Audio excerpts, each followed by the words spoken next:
Welcome back to Out of Your League, everybody. Everybody, hi, Mark. Everybody, hi, Will. Hi, how you doing, friend? I'm great, thanks. Good. We're joined this week by the final piece in our Burgess jigsaw. What a wonderful jigsaw that is. You could sell a Burgess jigsaw, I reckon, in big, wouldn't it? parts of Yorkshire and parts of Australia. Yeah, it'd be big. What picture would it be, do you think? It'd be the them four all of together them, playing in that game in the NRL. Yeah. Would it be a complex jigsaw, lots of pieces, or just the head pieces four, there'd be lots of pieces for the heads, wouldn't nice there? and simple, like Big the four heads. Look, 4 big heads.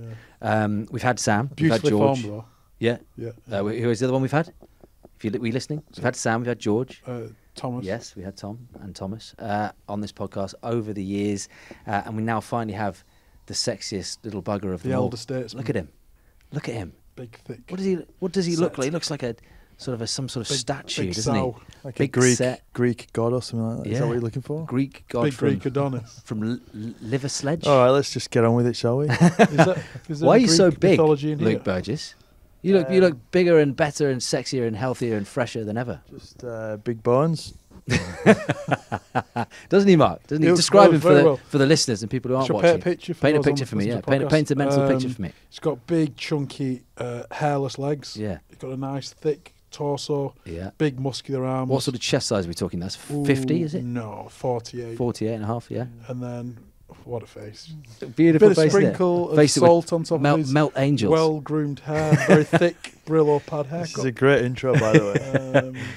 Yep. One of his teeth is doing the old dab. and he is. Can you hold that microphone close to yourself, to your lips, please? Thank you, Yeah, sir. sure. We were talking about his legs. Actually, they are lasered. Yeah. His legs. He lasers everywhere apart from his beard and his head. Yeah. So apart from your beard, And my back, no back. You don't need to. Yeah. apart from your back, your beard, and your hair, you're hairless. Everywhere, yeah. Everywhere. Yeah. Yeah. Is Yeah. that to be more? Is it streamlined? Do you want purposes? me to be really specific? Yeah. Specific, yeah. Okay, so shaft, balls, anus, Yeah. legs, everywhere. But what's the reason? Underarms, armpits. What's the purpose?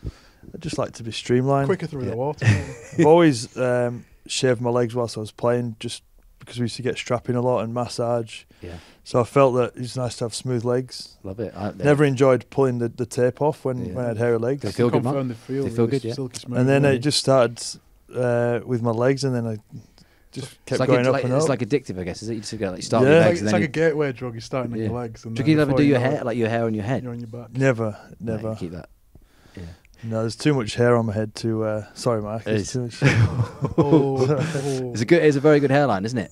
I'm happy with it. Yeah, Yeah, it's very good. I'll take it. Welcome, Luke Burgess. Thank you. That was a great Welcome. intro. Very Welcome. bit weird, but Yeah, you guys. welcome. Sign of things to come. Who is your favourite Burgess, Mark? Luke. No, he's not. Um, You've already told me he's not before. no, I didn't. You did. They're all the Will, same. who's yours? Who's your favourite? It's a tough one. It is a tough one. We've had this. It has cropped up on the podcast a few times. Which one you'd save in a fire? I think we give different answers depending who's in front of us. But the other three are miles away, aren't they? So, Yeah. Whichever's life. I think you would, Mark, if you were honest. That you'd say Tom, wouldn't you? Yeah, we had a special connection. But then I've known Yeah. Sam the longest. Yeah. I think Sam's the least. I think Sam's number 4 for me. Yeah, but then but he's the most famous as well. So Yeah, everything that comes with you're that. more into the fame thing. I just take them as I find them. No, I'm well into the fame. I'd go. Okay, I'd go Sam for. I can't even answer because I like the other 3 so much I can't separate them. But Sam's 4. Well, how about yourself? Yeah, how about you? Favourite You put brother? Sam 1, wouldn't you? Come on, answer it honestly. Yeah, Sam's. There's a number fire. one. You got to get. You got to get them out, but in what order? So I just got age order. Sam 1. Yeah. Age order. Oh, who came out first out of the twins? Which twin do you prefer? They're kind of similar, those two. Yeah. They're identical. Go on, just give us a name. So who'd be last, basically? At the George. moment, it got Sam, Tom, George. George is last. Yeah. If you're Yeah. listening, George, thank you. It's not been personal, just No. got put on the spot. And you are fresh. I don't know how you've run a marathon, Luke Burgess, but you've just come off the finish line. Not in the last few seconds, but over the weekend.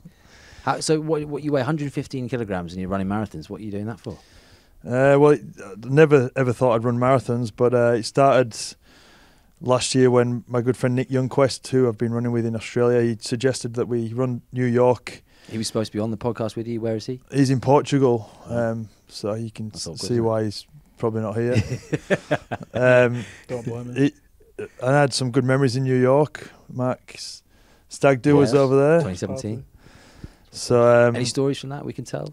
Probably not. Not Anything not now. appropriate? No, think of it. Yeah.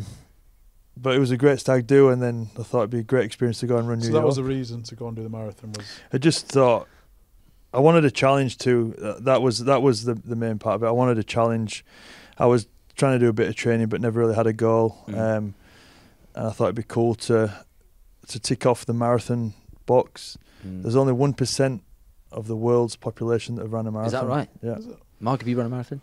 No, I've done a half. Oh, so it's just me and Luke in the room. Anyone else behind the cameras? Kieran, no. So yeah, we're Andy? part of the 1%, Will. Yeah, we are. In this room, we're less than 1%. And then so it started with New York. That's not right. I never thought I'd run a marathon after New York, and then this one came up in Leeds for Rob Burrow and M&D. So that was obviously something that was quite close to my heart.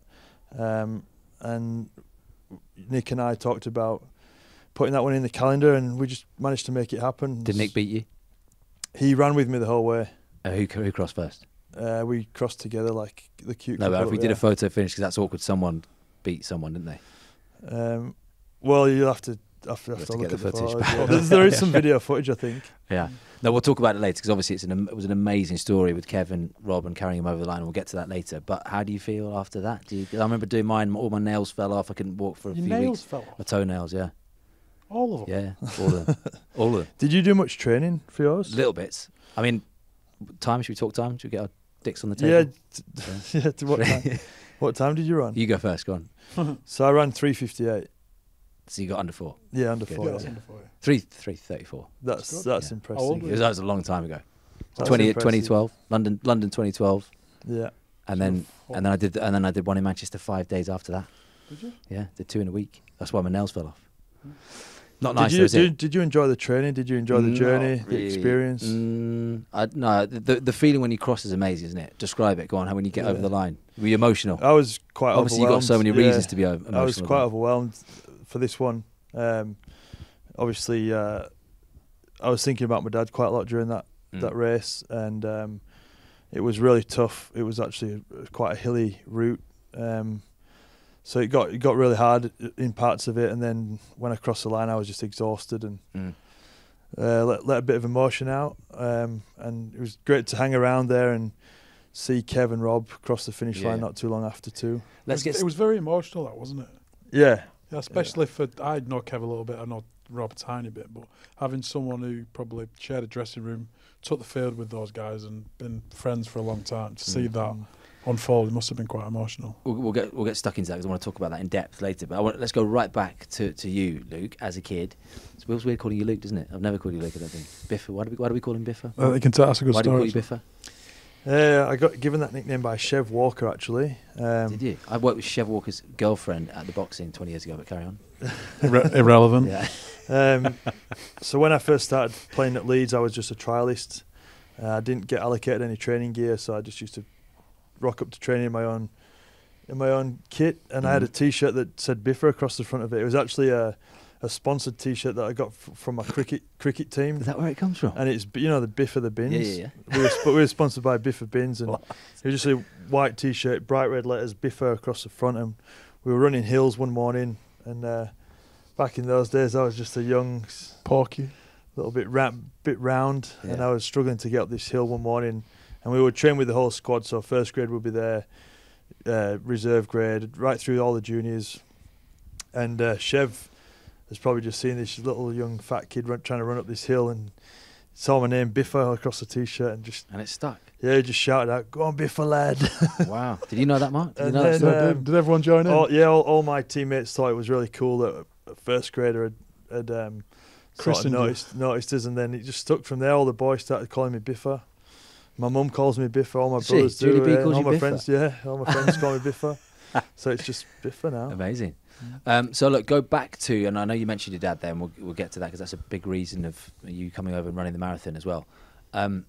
Childhood, you're the oldest of the 4 brothers. So what was that like in Yorkshire? What are your earliest memories as a kid? Well, we had a great childhood, and looking back, we lived in the same house all our lives, and at the time we never realised we were fairly poor, but my mum and dad worked hard. They provided a great family household for us. We ate good meals every night. My dad used to do most of the cooking, but we had each other. We never really wanted for much. We used to go on nice holidays together. We would drive to the south of France, so that was, you can imagine those car journeys with 4 boys in the back of a car, no air conditioning, all the way from the north of England right through to the south of France. So we had such a great childhood. I look back at what my mum and dad provided for us, and we were so lucky. We were brought up in a household full of love. We were taught to look after each other always. We were never allowed to fight each other. People always ask us, you guys must have been fighting in lumps growing up as kids, 4 boys and all that testosterone, but we never did. My dad he never stood for that. He knocked that out of us quite early and just made sure that we stuck up for each other, and that's what brothers do. Did he make you the role model? Did you feel that responsibility being the older brother? Well, I guess I kind of naturally fell into that role, especially for the twins, just because they were 5 years younger than myself. They're always seen as like my baby brothers. Whereas Sam and I always felt like we did everything together. We went to the same school, so we watched school together. I'd always look for Sam on lunch breaks, and we'd hang out on lunch breaks. As soon as school finished, we'd walk home together, and then after school we'd go to the golf club and do all that stuff together. So I felt like we had the same group of friends. So we always felt like we were in a similar sort of age. It's about 18 months between you two. 22 months, 22, yeah. So almost 2 years difference, but it was always sort of Sam and I as a two, and Tom and George as a two until they got a bit older and joined our 2-man wolf pack. Yeah. Where did the rugby come into your life? I mean, your dad played, right? Yeah, so we grew up in a rugby league area. Dad played it was semi-professional back when he played. He played at a decent standard. He was a front rower. He hard worker, the old school.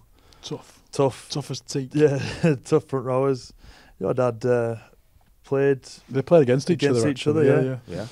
And then my mum actually played too. So after mum finished having all us 4 boys, she decided she wanted to go and play women's rugby league, and she joined Birkinshaw Dragons. What year would that have been then? Sort of a while ago. Twins were born 92. Wow.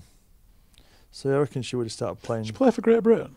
She played for England women's sort of touch or tag, and they went on tour to Australia. That's cool. Yeah, and we all played for our local club, Dewsbury Moor, and then it progressed from there. Really, never did we think that we would all, carve out a career in rugby league and all go and play for the same team. Did you see a pathway there? Did you all have a dream that could be a career? Well, I think for Sam, it was quite obvious for Sam. He always made the rep sides, and he was obsessed. Sam was obsessed with the game to a point. I think he used to sleep with a football most nights. It was never something that I was really that into. I enjoyed playing, but I never thought I'd take it that seriously. And then it wasn't until I got to about 16 that I decided I wanted to have a real crack at it, and I got an opportunity with the Castleford Tigers through their what do you used to be called that? The foundation. Foundation scholarship stuff. Yeah, and there was about 5 different teams that all had. So it was like a little mini league, and I played well in those games. Had some good games against Leeds. Played against the Rhinos, and got offered to go to Leeds. So I don't know if too many people know this, but I actually was training for both teams. So I was training for Castleford 2 days a week, and at Leeds as well. So this is before you turned pro, 2007. So it's I was 16, 17, and I was trying to decide which club I wanted to play for. So I was testing the waters with both clubs and made a decision. Playing the field. Playing the field. Not like you. And I made a decision to go with Leeds, and never looked back since.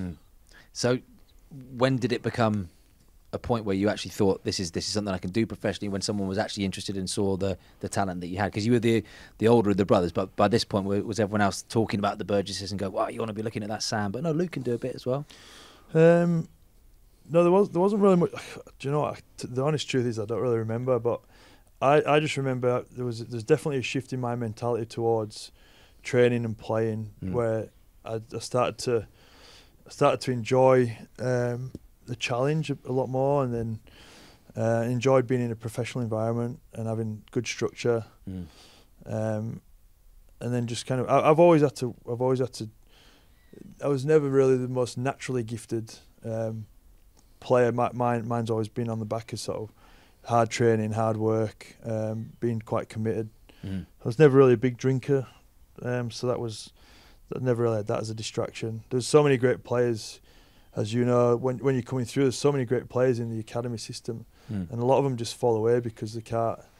They struggle to sort of separate that party lifestyle from professional lifestyle. I find that lads who come late probably have more to prove, and they have to work hard, otherwise they're not going to get to a level. But the lads who are already at that level, they can rest on the laurels a little bit, can't they? And I reckon being around Sam, who was a bit of a boy wonder and ridiculously driven, that would be a great, even as an older brother, great motivator to see what can be done, I suppose. But even though Sam was younger, I'm just trying to get the timeline here. Was he already at Bradford? What was he doing at that point? Sam was at Bradford. Sam made his Super League debut before I did. Okay. But yeah, Sam and I played together at Bradford. He was a year younger than me. Yeah. And I could remember now the amount of talk about him at 16, 17 was ridiculous. It obviously came true, but he was like the next Andy Farrell, and I think he was always destined to be the player he was, wasn't he? Yeah, definitely. And so time-wise, this is a difficult chat. We've had it loads over, I think, 95 beers before. I've spoken to George at length about it. But your dad, so 2007, your dad died, right? Yeah. And that's the time where you turned pro at Leeds. So I was actually on loan to Harlequins at the time. I was in the squad at Leeds, but I wasn't going to get an opportunity to play, so we did a deal. I went on loan and managed to play some Super League down at Harlequins in 2007, and it was actually, I'd just gone down there, just signed. I remember speaking to my dad about it before I left, because my dad was quite sick, and there was this opportunity that I would go there and make my Super League debut. And I was a bit unsure about going because I didn't want to leave and be that far away from my dad and my family. And he said to me, "No, you've got to go. You have to do it. This is your chance." So I left, but then I'd not been there too long, less than a week, I think it was. I got a call from my mum saying, "Luke, you have to come back." I was like, "What, like, should I just come back tomorrow or this week? When should I come back?" So she's like, "No, you need..." Because I was set to make my debut that weekend. And she said, "No, you need to come back like right now, get in the car and come now." So we jumped in the car and drove back from London to Dewsbury. So that was quite a long drive that day. I remember we got to the hospital and all my family were there, brothers were there, and my dad was there in the hospital. And I got there to go say goodbye to my dad, and I was going to go make my debut 3 days after that. So I think, Dad died on the 3rd of May, and it was magic round at Millennium Stadium. That's it. Yeah. Cardiff. Yeah. So yeah, I made my debut for Harlequins down there 3 days after. But so when you got the phone call, it was that day or the day after that he passed away? Yeah, it was that day. I drove straight to the car and then got there, and Dad had waited around because he knew I was coming. So it was. What kind of state was it? Was he verbal? And we can see on very sad footage of Rob at the minute, and he uses a keyboard to talk, and I was obviously there in his mind, but for those who don't know, we should say, your dad obviously had motor neuron disease. Yes. For those that don't know, Dad had motor neuron disease, but how did it affect him towards the end? My dad could still move his arms, because I'll never forget the last thing he did to us before he sort of went to sleep. He went to sleep whilst we were all with him in the hospital. He raised his fist and like punched the air to all of us. Wow. And that was quite a powerful moment, something that we'll never forget. So yeah, Dad could still, he couldn't talk. He was writing stuff down. He had a notepad where he would write stuff, and we would try and sort of complete sentences for him. But back then, with 2007, there was nowhere near as much awareness around the disease as what there is now. So, the computers that, like what Rob's been using, they weren't available. That wasn't an option. So I think it's kind of hard to see where he was at compared to where Rob's at. Cause just rewinding then, because obviously that what you've just described there was kind of the end and the final moment. and it's such a hideous, horrific disease, and it's such a slow and painful death, really, for everyone around him, more than him himself, because you've got to see that deterioration in that guy that you looked up to so much physically, just sort of deteriorating. But when was he diagnosed? How old were you when he was first diagnosed, and how did you sort of accept that news as a really young kid? Yeah, so I was 20 years old when Dad passed away, and from memory, I think he fought for 2.5, 3 years. So it was quick. It was quick, yeah. And when I remember when our parents told us that Dad had MND, Dad was always our hero. My dad was a big man. He was very strong. He was our protector. So I always thought, nothing can ever beat my dad. He could lift anything. He could break anything. He was a strong man, and he was our hero. So when we were told about MND, we all thought, oh well, that's all right. He's just sick, but he'll get better. He'll get better. We didn't realise how serious it was. And you were sort of like 17. The twins would have been 14 years old or something, right? Yeah, that's right. The twins would have been 12. So we were young. We just didn't understand how serious it was until someone actually sat down and explained, no, this thing runs its course. There's no cure. Your dad will die. It's just a matter of how long it's going to take. So how much did that change your relationship with him in terms of, did you feel that because his time was limited? I mean, all of our time is limited, isn't it? But the fact that you knew that you wouldn't have many years with him and you wouldn't see your kids and grandkids, etc. That was the hardest thing. Just thinking about, my dad was such a family man. My mum told me he always wanted to have kids, and they had 4 kids quite quickly. And we were everything to my dad. He was such a great dad. He used to do so much with us, and I feel like we missed out on the sort of that next stage of father-son relationship where you go out and you can have a beer with your dad and do all that stuff. Like we that's what we were robbed of, and especially the twins because they were so young. Sam and I got a little bit of a taste of that, just where you have that adult relationship with your father, where it's you're not a child to your father anymore. You're more of a mate. So I know that was something that my dad was really looking forward to, and then he would have loved to see his grandkids. So that stuff's. You embrace a lot of older figures, don't you? Like, I know you're quite pally with my dad. You've got a lot of older pals in Australia in the 50s and 60s who go playing golf. Yeah. Is that since your dad passed away, you've seeked similar kind of relationships with other? Do you know what? Yeah, I've never really thought about it like that. But I do have a lot of my friends, my friends in Australia that are. You go on golfing trips with 15, they're all 50s, 20 years older than me. Yeah. So is that part of a subconscious just wanting a bit? But having said that, they all act. Yeah, of course they all like the same age anyway. All act like big kids. So yeah, who knows? Yeah, I've never really thought about that really. I mean, it's like a silly question, but how hard did it hit the family? How hard did it hit your mum, who took it the worst? How much of a difficult time was that? Well, it's just horrendous. Like the disease, it's such an awful disease for anyone to have to deal with. Not just for the person who's suffering from MND, but the families, because it's such a frustrating thing. They're still sound of mind and they still think the same, and they still feel like they're that able person, but the bodies just don't react the way that they used to do. So it's very sad, and it was really tough. It was really tough. Obviously, like I know you've been through something similar as well, Will. So it's not an easy thing to go through. I remember looking back, like I remember my brothers and we all carried my dad into the church on his funeral day, and we put him to rest in his grave and did all that, as we were so young too. But I feel like we were always close as brothers, but it's certainly we've become a lot closer since then.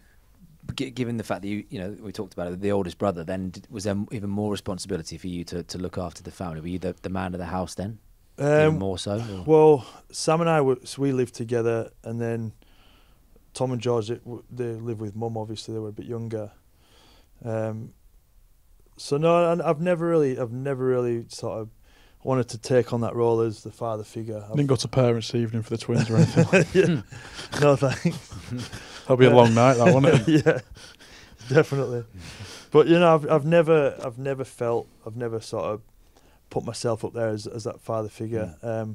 I would never want to do that discredit to my father, and no one will ever step into that role either as a father figure to any of us, really. We've only got one father.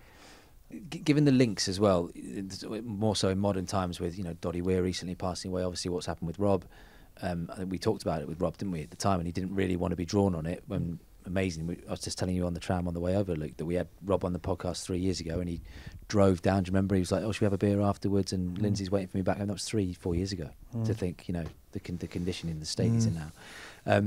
But I remember speaking to Rob about it, and asking about the links with the knocks that he took, and obviously a lot of them at neck height, given his height compared to the other players. You know, your dad was a bit of a bruiser, right? Did he ever draw any links to what he'd done to his rugby career in the MND? Yeah, it's really hard to sort of pinpoint it onto something like that. We are seeing a lot of ex-rugby players that are now starting to get MND. There's another guy over in Australia called Carl Webb.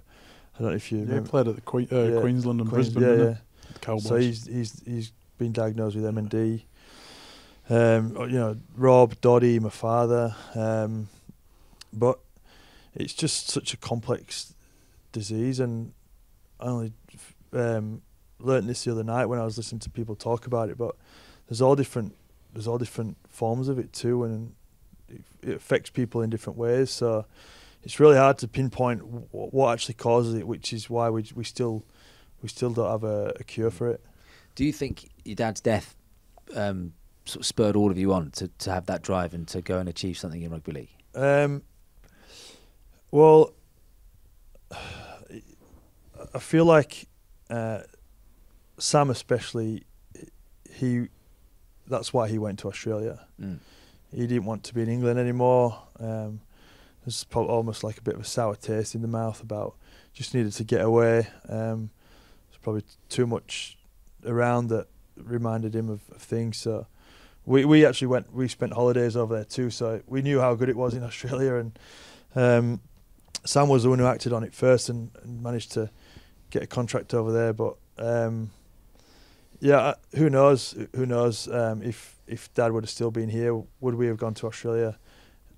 Maybe not, but maybe he would have come with us too. But I certainly feel like the passing of my father's probably spurred us on that little bit more. Yeah, I think that when there's a loss in someone's life, it makes them realise how short things are and how you got to grasp the opportunities that you get. And I think it's quite a poignant moment in a young man's life at 17, 18, where you can go down one path of a professional, really successful career, or taking the easy option. Well, I think, you know, everyone's always got something going on in their lives, don't they? And we've never asked for sympathy from anyone. We've almost just dealt with everything in house and sort of looked after each other. And at the start, you're almost filthy on the world a little bit, because you wonder, why does this stuff have to happen to you? Like my dad lived a healthy life. He was never a big drinker.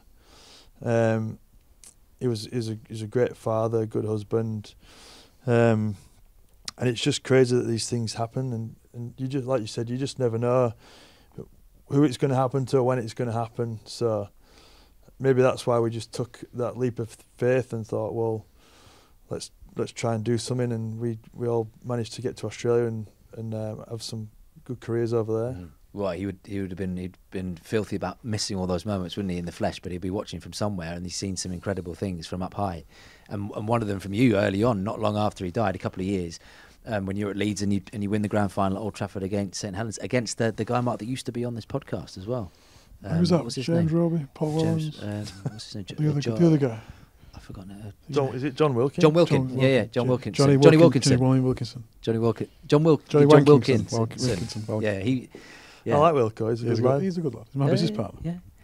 Was that? He's my Oh, business partner. business partner, yeah.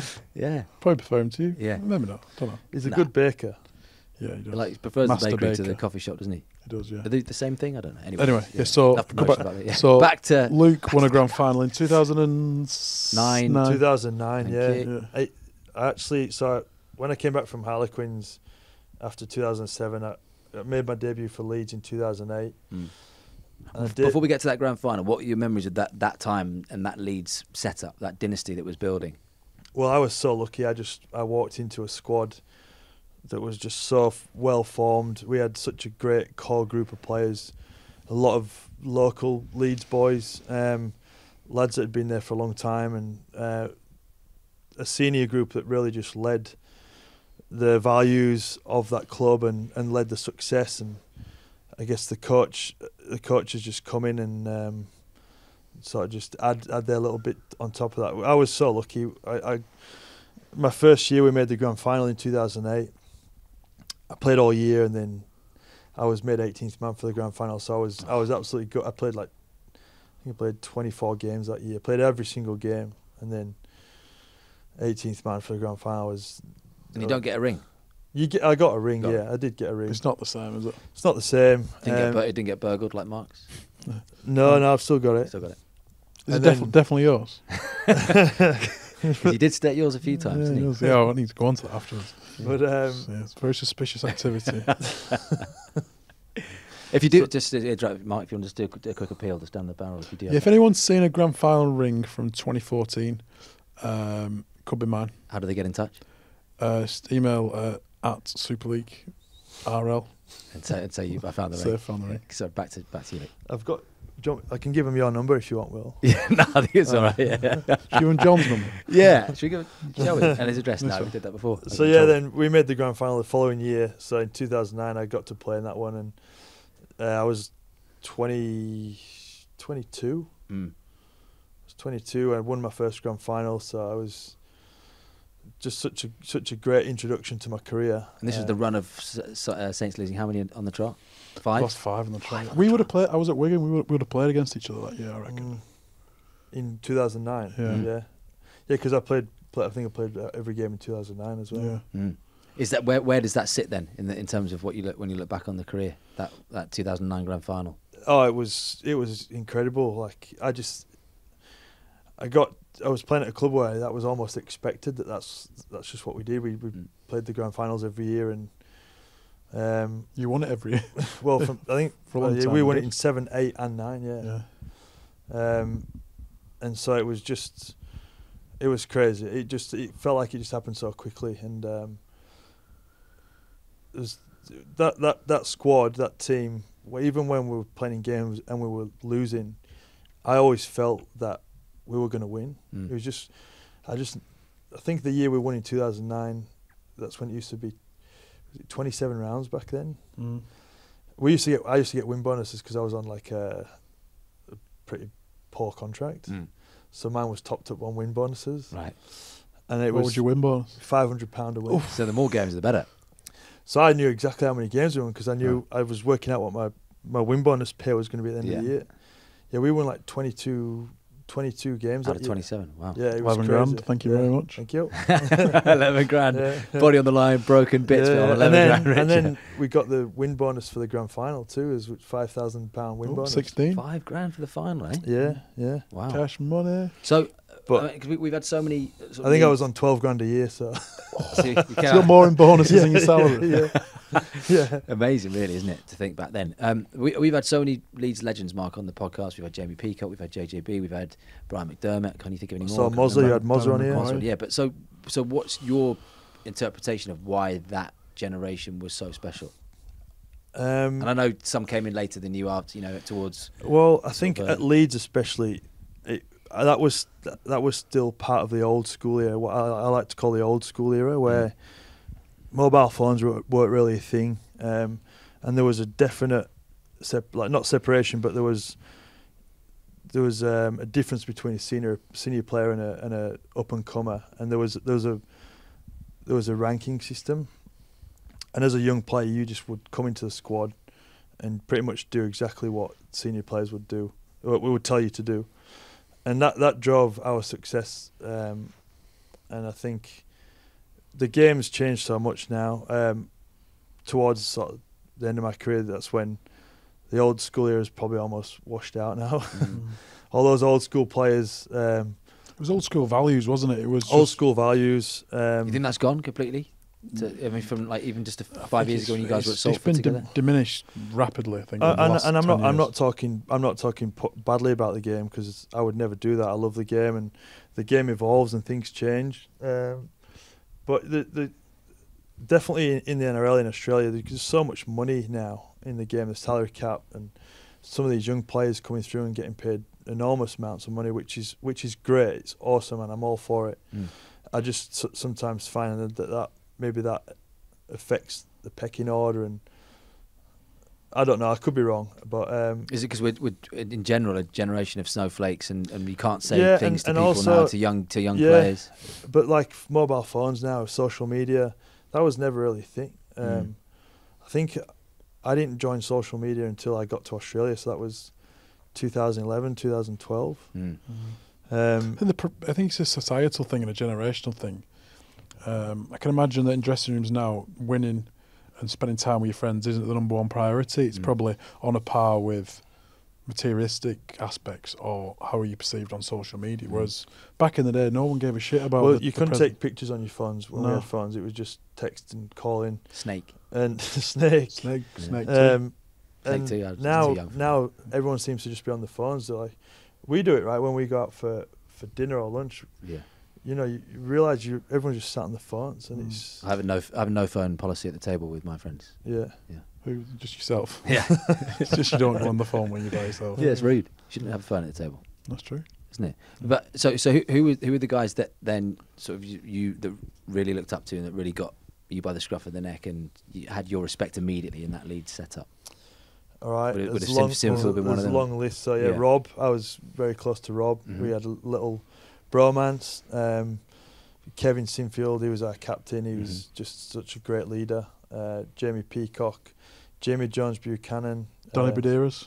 Danny Badeiras came over. Danny Maguire, was he? Danny Maguire, yeah. Matt Diskin, Keith Senior. Incredible names, isn't it? Yeah, like Ali Lawatiti, Clinton Tupy, Brent Webb, Scott Donald. We just had so many good senior players there. And then the younger generation coming through just bought into that. And that's how it was led from the players. And I feel like when the rules are set from within the playing group, it's generally followed. It's more powerful. Yeah, it's so much stronger. Can you imagine doing something wrong and a coach telling you off? It's like being at school. It's like you can kind of give back chat to the teacher or kind of slag them off. But if someone you respect and who's achieved so much in the game pulls you up on something, you're going to listen, you're going to act on it, you're going to change your behaviour. Yeah. And I reckon the senior players that Biffa just mentioned was probably some of the best leaders, best players that the country's produced. And added to that, a lot of them came through at the same time, didn't they? So they created a brotherhood there.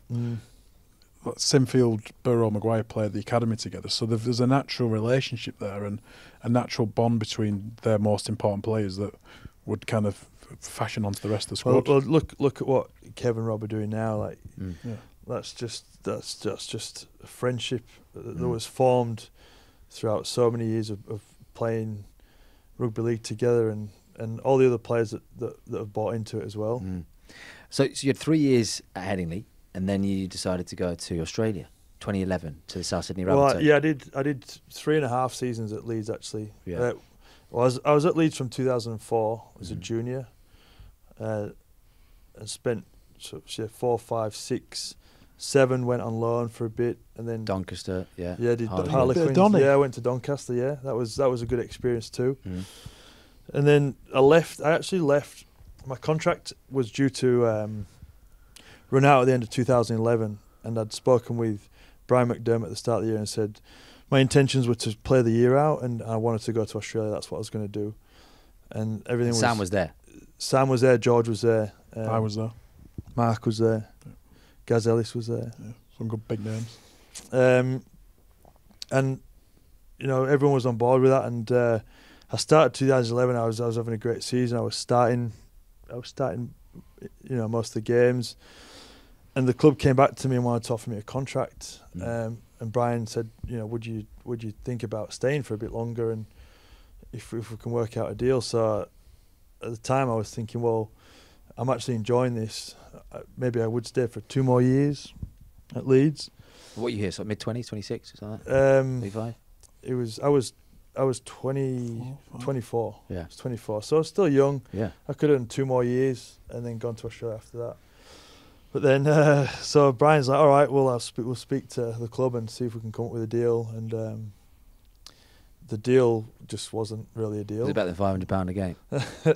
Yeah, my contract had gone up by then. But the deal that was offered wasn't a deal that blew my socks off anyway. Yeah.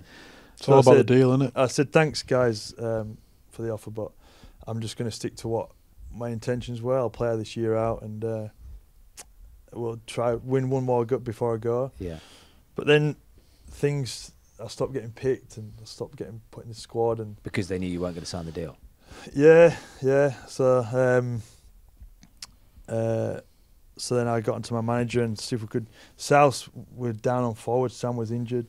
George wasn't playing because he was coming through the juniors over at South, and they were struggling for front rowers, and managed to do a deal mid-season. So I actually joined South midway through 2011, and I literally signed, and I landed 1 week and I made my debut the week after. So it was perfect for me. I didn't have to wait around a full pre-season and go through all the media and do all that. I was straight into it. It was a perfect intro actually into NRL. Well, how quickly did you become Russell Crowe's best friend? Still striving for that. Eh? Well, yeah, Sam's. Who's Russell's favourite Burgess? Yeah, Sam. Sam. Are you on the podium? I'd like to think so. Yeah, we've spent lots of intimate moments together. Mark spent an intimate moment with Russell. Yeah, we went down. With one goal. I call him Rusty. Rusty, yeah. Yeah, we went down. RC. That's when Hozzy came down too. Hozzy, Rusty, yeah. So he'd go Sam. I think he likes. George tells me he'd be on the podium. No, it'd be Sam then Tom, because Tom still plays for his team. Yeah. Right. Okay. Yeah, that makes sense. And then you and George fighting it out. George and I are just kind of like. The kids that Groupies. kids that want attention. Yeah. And we get it now and again, but Go on. So, what is he like? Russell, he's amazing. He's done so much for our family. He's become a really good friend to us. Was that weird, given that we'd all watched Gladiator, you didn't have a clue who he was, and suddenly he becomes your best mate? Yeah, it's crazy. Yeah, just crazy. And he's such a great man, and he's got so much wisdom too. I've learnt so much from him. He's always got time, and he's sort of immersed in your story as well and invested in it, isn't it? With your your dad's passing and everything. Like he's not just an owner of a rugby league club, there is he? No, he. I think it was always when he first signed Sam, and then you realise that Sam had all these brothers that were playing. Well, Tom and George had not played back then actually, but it was almost like it was Russell's vision that he wanted all these brothers to come over and play, so he was a big part in why that happened. When that did happen in a game for the first time in however many years, it's only the second time it's happened, right? 4 brothers? Since 1911, was it? Annandale. Yeah, I forget the name of the brothers. They played for Annandale, didn't they? Yeah, so it's over 100 years. 2013 it happened. I mean, that is an incredible day, and when you think about the moments that your dad would have been so proud of. Yeah. To see all 4 of you out there, because that picture's so iconic, isn't it? When all 4 of you played in that game. Yeah, that was such a crazy experience, and the build up to it as well, because with the game being so huge over in Australia, the NRL there's a lot of media hype around it. So it was built up. It was built up all week, and we had some TV cameras following us around as well, because Sam was filming the Slamming Sam documentary.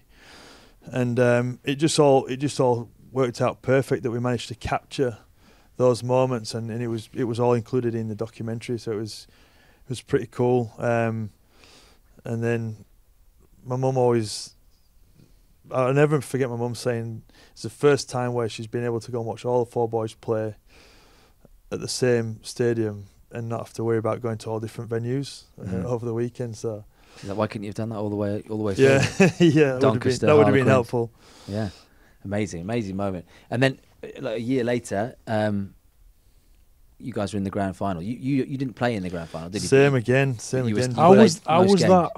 That must have been heartbreaking. I've To- never for it to discussed happen it. again. It I've was. never discussed this It's with kind of a taboo subject amongst me and my brothers because it's such a. It should have been such a cool thing that we talk about. Again, I played all year that year. Played 21 games out of 24, and was made 18th man for the grand final. Because it was you and it was. I've watched the previous games. It was between you and Clarkey, Jason Clarkey, who were probably going to get that bench spot. and like potentially Dave Tyrrell. Or Dave Tyrrell, yeah. Was there an injury in the second and third game, or was it just purely just? No, it was just it was disappointing really because it was disappointing. Madge made that call that he wasn't going to put me in the squad. How did that conversation go? Well, he just told me that I was going to be 18th man, but he needed me to be there for the boys, and my brothers needed me there so that my brothers could concentrate on the game, which I wasn't going to be sulking around the place. I was obviously wanted to support the boys, but that was disappointing. You must have been thinking, I know obviously it's awful for you, but you must have also been thinking about the impact that would have had on them, key players. It did. It was. It broke all of us really. I've still got the ring, but it don't mean anything. That's awful, isn't it? That you've got a grand Can I final have ring it? and it doesn't mean anything. I've one Yeah, shot. well, it's from 2014, so Yeah. you can I'll have just it do Do they look similar? there. Yeah. It's got, In fact, no. Yeah. Why don't Yeah, we? it's It's identical, hold on, No, it they've looks got loads of identical. diamonds on. All right. Why don't Simply we? one's made of brass. Why don't we do like an auction on your? Well, you don't want it. You want to get rid of it. So the Out of Your League page will auction it off, and Yeah. How much could we get for it? I don't know. Why are we It's giving full of diamonds. It's got diamonds in it. Why don't we just sell it and go and do something fun ourselves? Yeah. Go to New York. We could do have that. another stag do. So that is interesting because it's interesting. That's not the right word, but for the fact that it happened to you at Leeds in 2008, the year before you won the grand final, Yeah. and you've got that ring, and that's probably as meaningless as the 2014 one in Oz. Yeah. Right? Yeah. So I've got 3 rings Mm. and played in one grand final. Was 18th man in the other 2. What are your emotions on a day like that when you sit there? Because obviously you're buzzing for your brothers and so on. Yeah. But you must be filthy inside, right? Yeah, obviously. Well, on the day I did my job. I was very professional. I warmed up with the squad, did all that. I was very supportive. But, I want the boys to win, but I wanted to be a part of it, and I could have definitely been a part of that 17. So it was a weird decision in my opinion that I wasn't part of that squad. So as an Englishman who went to Australia and then came back to England and has had a good old stint in Super League and in the NRL, because you went to Manly Sea Eagles in 2015 for a year as well. Yeah, I did 2 years at Manly, but my second year in 16 was ruined with injury. I snapped my ACL towards the end of 2015, and then it really affected my season in 2016. So I missed a lot of football that year, and actually left before the end of the season and came to join Salford. Came to join our survival bid. You're Yeah, part of the £1 million game, weren't you? Yeah, I was part of the £1 million game. Live with me and my now wife. Moved in down the road from me. For We were neighbours 3 a months. bit, weren't Yeah, it was quite interesting actually because I thought that Biffy would come and live with us and be the third wheel, but I think I was the third wheel. we? Yeah. As in what, the father to one of your children? No, maybe not that far, but No. I remember a Blue eyes? specific occasion when I think I had a stomach bug or something during the day. I remember I had a nap. I slept from 12 till 4. You're just exhausted when you're not well. And I woke up about 5, 6 o'clock, went into the lounge and had my dressing gown on. And I was like, Biff, what are you doing? You look smart. He said, oh, yeah, me and Sophie are going out for dinner. I was like, what? He said, oh, you're not feeling well. So me and Sophie just going for a nice candlelit dinner down to Alchemist in Manchester. And they went and had a date night. That's cute. So, yeah, just while I'm here now. And there's Is that the cameras night on, we got a hotel as well? Did anything happen? Did anything happen? Did anything happen? Look down the barrel. I can't remember.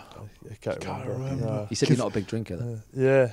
until you came back to until Salford. Mark wasn't there. You're giving me your word. You're giving me your word. Aren't you? I wonder. I mean, now Sophie couldn't admit that, your wife, could she? And say like, yeah, I would have chosen Luke back then because you've got 3 kids, Steve. No, or she whatever. can't say But that. I wonder, just in hindsight, if at that moment she would go back to him and go, I made the wrong It's decision. going to be that thing that plays on my mind until the day I die. She could be in What- Australia. what now. happened? You've got that nothing night. to worry about, mate. You got nothing to worry about, mate. You got 1 thing out of 3 to worry about. You got 2 kids that are yours and 1 that's not. Blue eyes, At least, baby's This gone. is rude. This is rude. At The least- baby was born like 3 years later. Will chill out. you've at least make some contributions. Some Yes, financial contributions. Sophie's beautiful. Yeah, she's. No, not about Sophie. I mean, Oh, sorry. financial support of his children. Anyway, Mark's got all the money. Yeah, Mark has got lots of money.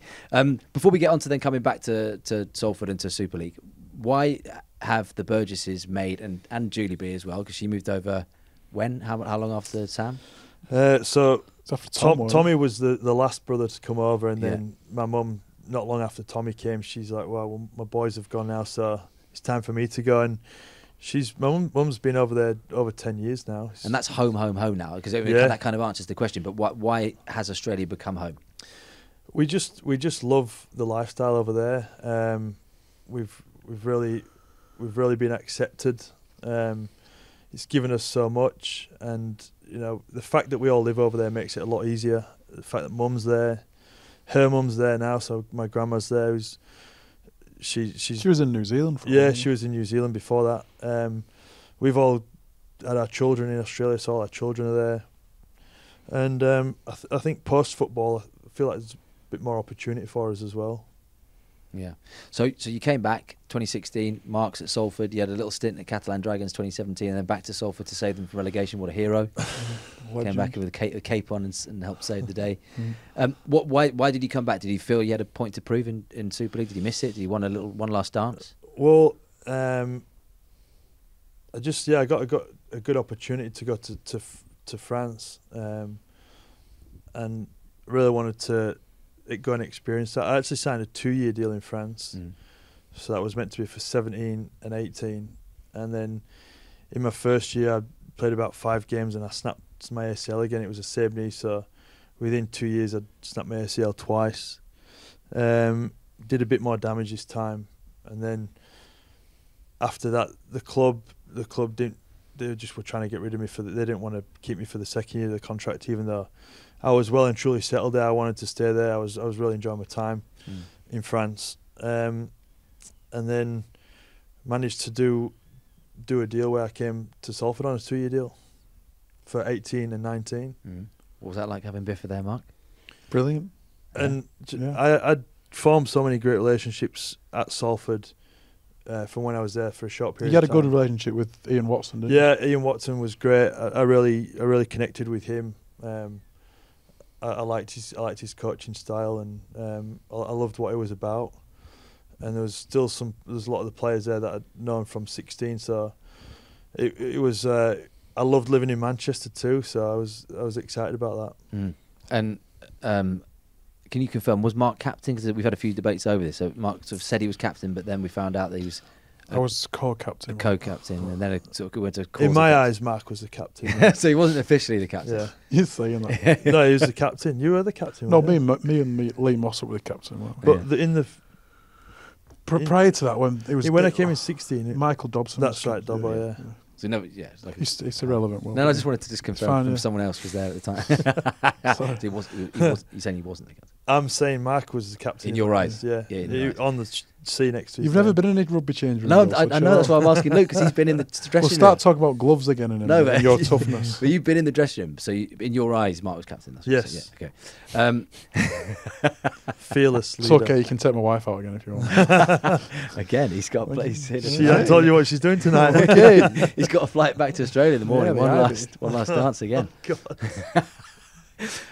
Retirement, because you talked about injuries, and we were talking on the way over that actually Tom has been, whether you want to call it luck or not, he's avoided injuries, hasn't he? And what's his record as we record this? He's the second most capped South he's Rabbitohs currently the player. third most. Got the second in capped. sight, though, wasn't he? Yeah, this season he will become the second highest capped player in the history of South Sydney. Behind John Sutton. Behind John And he Sutton. won't Yeah. catch him. Well, he's 300 or something. Yeah, it's a long way to catch. You mentioned luck then, but Tom's preparation and a dedication. He does loads of ice baths. He doesn't drink anymore during the season. His dedication to what his craft is unbelievable at the minute, isn't it? Yeah, you can see it in his game. And the last 4 years, he's been so consistent. I actually can't remember him having a bad game in the last 4 years.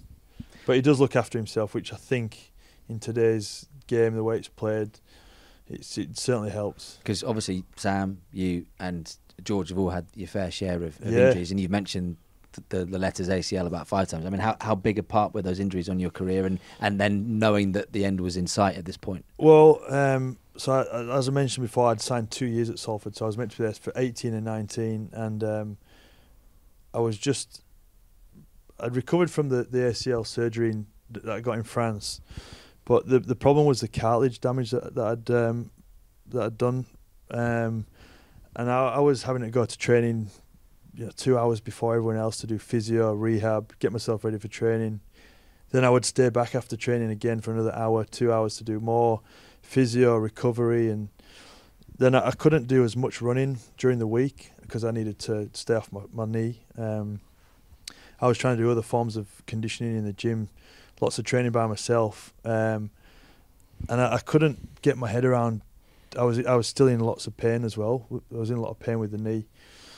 I just couldn't get my head around doing that for the rest of 2018 and then for another year. And I felt like my fitness wasn't where I wanted it to be.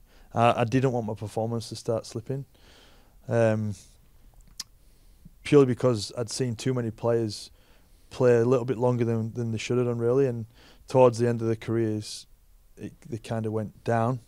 And I promised myself I would never do that. So as soon as I felt my body starting to slow down, that's when I decided to call it. So I made a decision midway through the season. I went to see him Watson. He was great about it. I told him I'm not going to be able to do it next year, but I'll give him everything I've got for this year. And I made that decision, and I really started to enjoy that year then because I knew that was it. The end, I could see when the end was.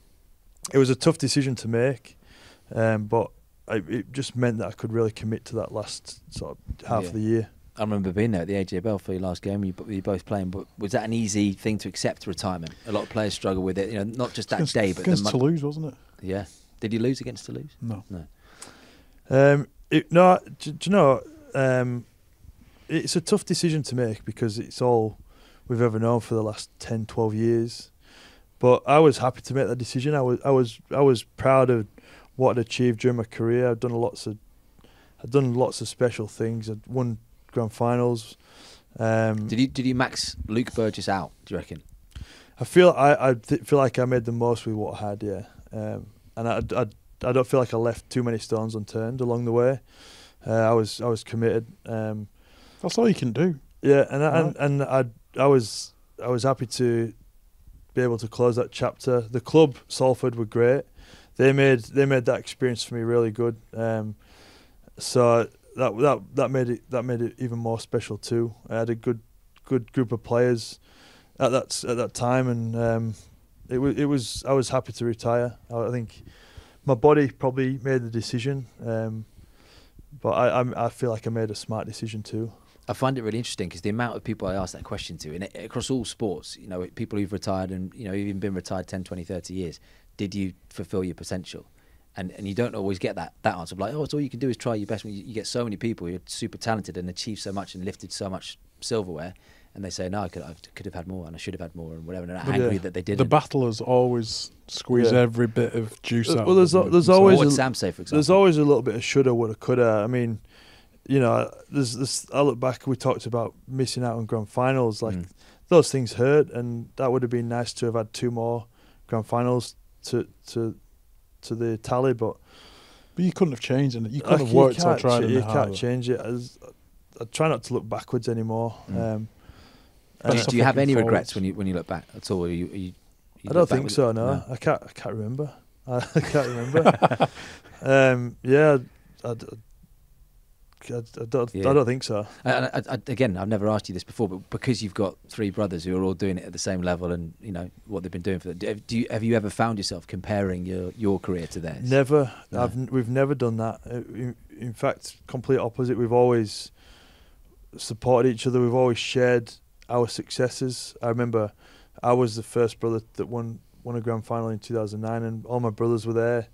They were over the moon for me. Did your mum get kicked out of the stadium? She did, yeah. For what? She's going to kill you, Mark. What did she do? My mum, so... Can we edit this out in case Julie Burgess is going to kick my head Is in? it editable or? No, we should put it in because it's a funny story, but... my mum got kicked out of Old Trafford. All right. Because she got caught. She smuggled some of her own alcohol into the stadium. Lovely. And Old Trafford, I didn't know this, but it's an alcohol-free stadium, right? You can't drink alcohol. I thought you could drink during the grand final. In the stand. Yeah, but in football you can't drink. I thought in the ground. I've had a beer during the grand final. When I watched you win it in 2014. But during the game, actually Yeah. at the seat. Yeah, but I just don't think you can bring your own alcohol in. But anyway, so she had her own. She brought her own in. She got caught, and I don't know what the altercation was, but I remember She had a disagreement with the steward. after the game finished and we won, and I'm looking for all the families, and It was dawn, wasn't it? I can see my brothers, and I was like, "Where's Mum?" So I went over. I was like, "Where's Mum? What's she doing?" And they're like, "Oh, yeah, she got kicked out." And then just as they said that, yes, Luke, and Mum comes running down the stairs towards me. She'd managed to get herself back into the stadium, but apparently, as she got kicked out, she was kicking stones, like crying, and I think she bumped into Brian Noble. He was around the other side of the stadium. Yeah, he saved the day. And he was doing some TV commitments, I think. I'm sure it's Brian Noble. He got her back in. And he said, "What are you doing, Julie? Why are you not inside?" And so she told him the story, and I think he got her back in, he managed to get her back. So she watched it from another part of the stadium away from my brothers and everyone else. So she missed the game but saw you lift the trophy. Or at least saw there's a bit of celebrations at the end. Yeah, I think I actually don't know. I need to double check that one. But I'm sorry, Julie. Yeah, she's going to kill you because she's super embarrassed about that story. But I think it's hilarious, and I do tell it from time to time, and I change it as well. Yeah, she was fighting with a security guard. She dropped 5 of them. She got put in handcuffs and taken out by police. She had a fight with Brian Noble. Then he got her back in. She ran on the field. So let's finish by talking about the marathon. I know we started there as well, but the reasons you wanted to do it, obviously now so much clearer. We've heard your story, your relationship with Rob, obviously what happened with your dad. How did that come about? Was Kevin on the phone? Did you why did you want to be a part of it, and how did the organisation happen with you? No, so I didn't directly speak to Kevin about coming over and doing it, and there was never any pressure from anyone either for us to come over and run it. It was more Nick Youngquest who I came over with to run the marathon. He was a massive driving force behind it, and is he involved with Athletes for Life or something? Yes, that's his foundation. He set that up. And what's that all about? It's to help athletes who transitioning from professional sport to life after sport, and giving them a purpose, giving them still that community where we get together. We've got a bit of a running club, so I mean we should have got Nick on. But yeah, because it was interesting to see that he's formed this kind of organisation to help retired athletes, because there's not an awful lot out there socially for lads to kind of rely on to kind of keep that conversation and keep that meaning going. So yeah, it was Nick who said, "Well, we have to go to Leeds. This is a big one for you." And he just kept pushing it, and we made it happen. Yeah. And I'm so glad we came. Have you been in touch with Rob? I mean, how much have you followed his story since you left? Yeah, I've followed everything from over in Australia. I've not been able to communicate with him directly, so it's just I get news from other people. I caught up with Rob. We had a media day before the marathon on the Friday, and we just sat together, and he smiled at me, and that was about as far as we went. We joked around a little bit, but he's still playing jokes. He was always the joker in the team. So someone said that when we were having our pictures taken the other day, he was pretending to be asleep, and then when the pictures were finished, he started smiling again. So he's still got that prankster inside him. Yeah. How heartbreaking though for you to see it, given that you spent 4 years with him, And 4 years in a rugby league dressing room is more than 4 years, right? Because you're so tight. Yeah, and going through what you go through together as well, you generally makes you a lot more tighter as friends. And I mean, I kind of half knew it was going to be bad because obviously I've been through it with my dad, but I don't remember. My dad didn't get to the point where Rob's at the moment where he doesn't move at all. Really, he just sat in his chair, and that was so sad to see. But I know Rob doesn't want that sympathy. He's got his eyes set on getting this specialist centre built in Leeds for M&D. And that's his goal, that he's going to get the funding for that to be built, which is just going to be amazing for families that are struggling with M&D. There's going to be so much more available to them in facilities wise, so that's going to be his goal. And we talk about powerful moments. I mean, the world, not just the world of rugby league, have been watching those clips of Kev taking Rob out of his chair and carrying him over, which obviously was always the plan, and kissing him on the neck as he walked him over the line in unbelievably 4 hours and 22 minutes, I think it was, which is ridiculous. I mean, a lot of people in the world, you talk about that 1% that we had earlier of people who run a marathon. For someone to run a marathon pushing a wheelchair in 4 hours 22, and there was some big hills in that marathon too. It wasn't flat, was it? I set off with Kev. We set off at the same time, and the speed in which he set off was way too fast. So I just dropped back because I thought if I try and stick at that pace, I'm not going to hit my goal of sub 4 hours. Yeah. But they had to schedule in a few pit stops as well along the way. I think Kev was saying one of the stops they ended up stopping for about 15 minutes because really that makes it even more insane that they stopped. They're meant to stop 4 times, I think, but what for? Well, they needed to get fluids into Rob. And just make sure he was okay. Like, they just needed to, obviously, Kev can't see Rob because he's pushing him. And I suppose even if he couldn't communicate with him. It's a big thing for Rob to be sat there as well. No, it was huge. It was there'd be a huge. Wouldn't be comfortable. It would have been horrible for Rob sat in that chair, and so they just needed to constantly be checking on him, making sure his fluids were up. One of the stops, the 15-minute stop, it was they had to get him out of the chair because he was uncomfortable, and then they put him back in the chair, and it's like, are you comfortable? And like, smile if you're comfortable. There was no sort of, he didn't react to it, and then they couldn't work out if he was uncomfortable or comfortable, so back out the chair again, and it was just that stuff like that. It's crazy that he still did it in 4 hours 22. But what about that finishing moment? And where were you? Because you'd been finished 20 odd minutes, whatever. But did you get down to the finish line? No, I waited there, because I knew they wouldn't be too far behind. So I waited at the finish line. Me and Nick, we hung back, and Nick was great. He was high-fiving every single person that came through. Like, people thought he knew all these runners, but he was just. It was just in the moment. He was just the hype boy. Yeah, he was back here just high-fiving everyone. That's cool. I think that was what Leeds injected into him. The energy around the place.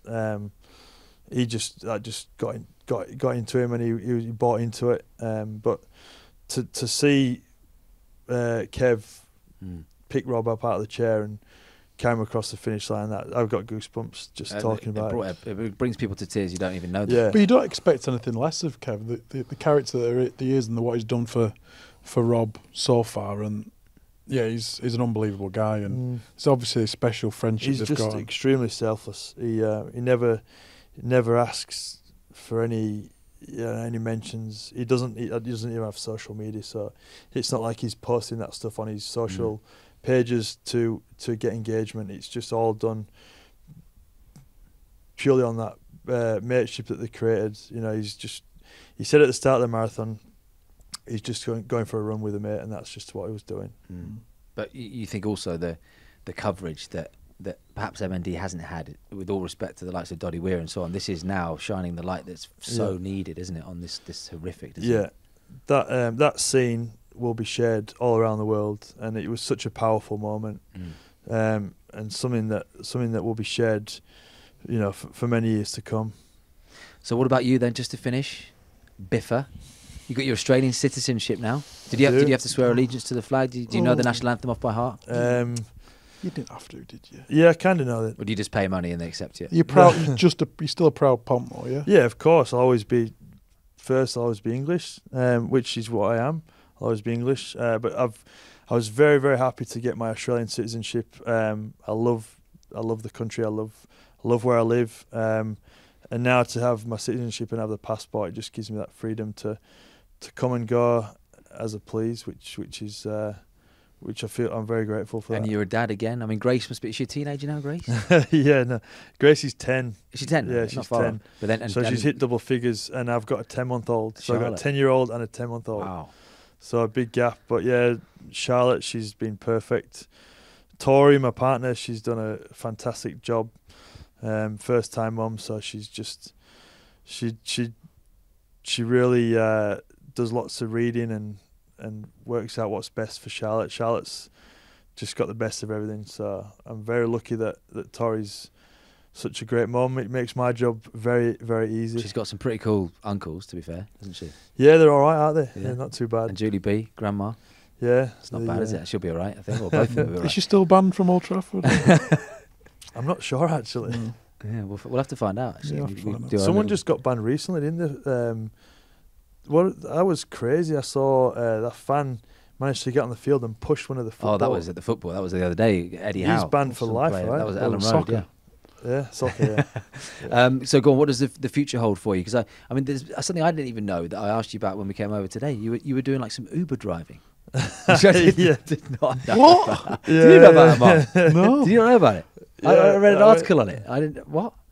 Yeah, I went- DD? Is it called? That's your perfect job. You'd love a chat with Yeah, I anyone. did. I actually did. I did. I did some Uber driving, just for a bit of quick cash, you know. But then you quickly realised you didn't want like strangers in the back of your car Yeah, I didn't. asking you about your career and about the Burgess. Well, and I was in the process of trying to sell my house in Australia, Right. and I wasn't working, so I just wanted a bit of extra cash. And I thought, Do you get reviews when they said, "Oh, the driver spoke too much"? I can't see the reviews. Can you not? You're not. You can put 'Cause requests. you do in love now. a chat, don't you? Yeah, You can say no chat I now. always you found can. it interesting whenever I'm in an Uber and I talk to the driver. I always think it'd be quite interesting to drive Ubers on a Saturday night and see what kind of people you get in your car. Yeah. And I got some odd characters. The thing that pushed me over the edge, some guy got in the back of my car where my daughter would usually sit, and he just stunk and he was sloppy, and I think I pulled up 20 metres short of where he was. He was filthy that he had to walk 20 metres to get in the car. And he got in and he half sprayed me, and I was like biting my tongue because I'm not allowed to tell him to get out of my car. I was like, what am I doing? I've got this sloppy mess in the back of my car who stinks, sitting where my daughter should sit. Yeah, that was that. Like, So you chinned him. I was like, yes, I dropped him off somewhere and that was it. And he's never been seen since. They're still looking for his No, bones. that's not true, by the way. You didn't kill him. I took no? him to his destination. He was Yeah. happy. He might have had a black eye, but he You got did there. not get a black eye. Because then I can review the customers. Oh yeah. Did you give him a 0? He got He got the lowest of the low. Yeah. Yeah. Oh, you're hard. Yeah. I wonder what Yo, he gave you. behind You'll his never know what he back. gave you. He might have given you 5. Yeah. Well, I was a 5-star driver. Bit of modelling you were doing as well. I remember when you were over here, were you doing Giacomo? Did I make that up? Yeah. No, that's right. Nothing wrong with Giacomo. I is don't it? know Yeah. why I laughed. Is it for oversized people or no? Large men. It is. Yeah. Tall or white? Tall and Johnny white. Vegas was Mr. Giacomo, wasn't he? Yeah, he was. Yeah. But then You Giacomo did see Giacomo. used me as like they wanted to move away from that sort of market, and they wanted to go into more athletic Yeah. market. So, How did it? yeah, so yeah, Mark obviously he was the pioneer, Yeah. but that was great. I really enjoyed it. I was really awkward the first day. Have the modelling days gone though now? No, or I they- still do a little bit. Do you? I've actually just done a new brand over in Australia. Because you've got your own brand. Go on, give it a plug. Yeah, I've got my brothers and I started our own clothing label called 4B. As in the which- 4 Burgesses. Yeah, well done. Thank Four- you. four- Did you know that, Mark? No, I Four did, never Burgesses. thought. Four So, brothers or 4 Four- Burgesses? 4B label. Works for brothers and Burgesses. Yeah, doesn't it does. Yeah. You're actually wearing some it's 4B fluid, shorts yeah, right there. I've got some of our shorts on. How much would those shorts cost at 4B on the website? Well, currently they're 50% off, so Bargain. $40. You were going to do a bit of agency with Hozzy at one point? Oh yeah, Hozzy and I talked about maybe doing some player agency stuff. We thought that there's quite a lot of snaky player managers in the game who probably don't do the right thing for the players, and we were almost trying to make a stand, but that never eventuated. I did that. But yeah, so I was going to ask you actually. I did a bit of that. Agency You've got a story for us, have you, Mark? In fact, Mark's got a story. You acted for yourself, didn't you? One time. Did you not know this? No, go on. I've just did one deal. And it was quite good. Who did he get over the line? Myself. Well, at Salford. Salford, yeah. So that was when it was supposed to be a 6-year deal and it was a 5. No, it was always a 3-year deal. Yeah. So I'd done in my second year, I'd signed a 2-year contract. The contract was running out, and I didn't really have any ambition to leave. The club, I think, wanted me to stay, and they said, "Right, Mark, you're coming up at the end of the season. Give you another 2 years." I thought, I'm playing quite well, starting every week, contributing a lot. I thought, I want a bit more money. So I said, I want X amount in 3 years. They said, no way. So I realised that nobody else probably wanted me, but I thought a bit of competition could drive the price up. Yeah. So my cousin and I were sat in a pub in Oldham, decided to spread a rumour that I was going to go to Castleford Tigers. Right. So he jumps on, if he joins this fans forum as Mark Flanagan's cousin. I didn't. He called it, was he called the front rower at the Cass? Dean Sampson. Yeah. Dean Sampson's left testicle. And spread this rumour. He said, just seen Mark Flanagan down Weldon Road signing a contract. Then before we knew it, this thread had started, and all these Cast fans are going, shit him, don't want him. He might be all right, blah, blah, blah. Next week it's in the papers that I'm going to Cast. And then Salford got wind and gave me some more money. That's amazing. No, they actually said, we've heard you might be leaving. I said, I can't confirm or deny. And they said, right, we can give you some more money if you stay, but only 2 years. I said, no, mate, I need 3. This other club's offering me 3. I can't say who it is, but they're offering me 3. And they go, look, you're turning 30 in a few months. We don't give 30-year-old players 3-year contracts. So I said, what about Junior South? And they said, what do you mean? He went, well, he was 30 last week and you've just given him a 3-year contract. So they went, all right, you can have 3 years. That's amazing. At which point, at no point, Ian Blease picked up the phone to Darryl Powell and said, are you signing Mark Flanagan? Well, regardless, they still give me a bit me the money. Yeah. Competition drives up the price. There we go. There's a lesson for all there you young go. So next time you're at Dave or Channel 5, whoever you work for. Ramp it up. We'll do it for me. Yeah, should do it for you. Yeah. Out of your league. We'll go to John. Well, let's say we're going to John's podcast. Has he got a apparently he's got a podcast. We shouldn't mention it. You two are relentless. We shouldn't mention it here because then they'll go and listen to John's podcast. Is that why he left? Because to go to the other podcast. Good. Yeah, he couldn't get a word in this one with me. Right, let's finish with some quick fires, Biffa. The ugliest Burgess is who? Sam. The best looking Burgess is? Myself. The richest Burgess? Sam. Oh, actually, no, not anymore. No. He made a poor decision with his first marriage. So who's gone to number 1? Tom. The best at rugby if you take Sam out of the equation? Ooh. What kind of a question? Come on. I thought it'd be easy one, Mark. Why don't you answer it? I mean, George in his peak was unbelievable, but then Tom's longevity. And then I taught him everything they know. Yeah, so exactly. The master and apprentice. I need an answer. I'm going to have to push you. Say yourself. Okay, I'll say myself. The best drinker? Myself. I'm a good drinker. You didn't drink, Mark. I've only been arrested once. The most unreliable Burgess? George. George is getting hammered on this one. I hope he's not listening. Which Burgess would make the best Prime Minister?